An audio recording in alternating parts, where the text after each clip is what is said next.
Doing Run for the Hills shirts.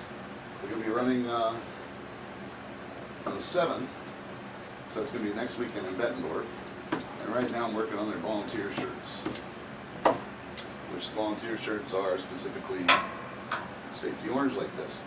And I'm printing a 3-color design on my 4 stations, so I can do 4 shirts at a time. And first I'm laying down my green.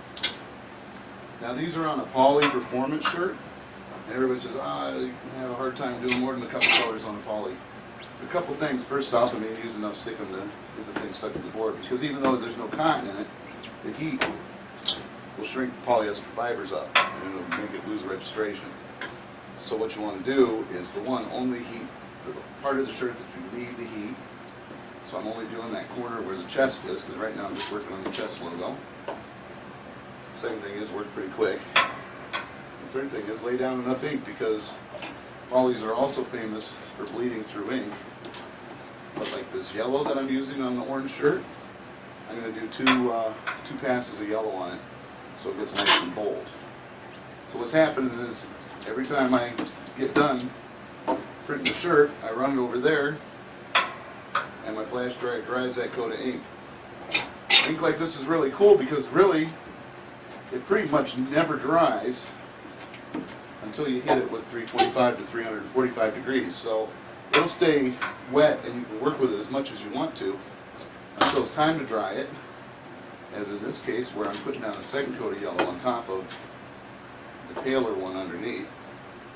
And those get dried up, and by the time the shirt comes back to me, it's nice and cool and ready to handle and take on the next coat of ink.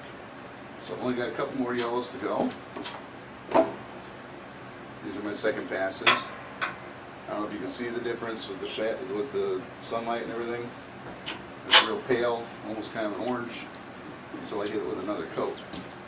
Now a lot of people put a white coat underneath this, especially on a poly, but these are runner shirts, for one, and they don't want a really thick ink print on their shirt to cling to them and get sticky and sweaty. So I'm using as little ink as possible, and in order to do that, I cut out the white layer and doubled up on the yellow, which is the only one that really needed anything underneath it. So anyway, I'm going to lay down my black.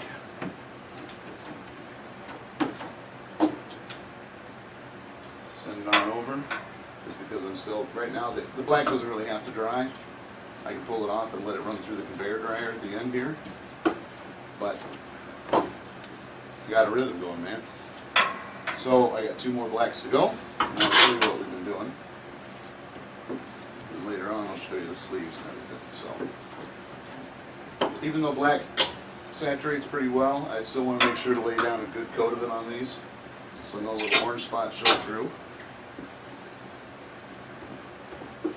So I'll fill the screen twice, clear it twice, and there you go.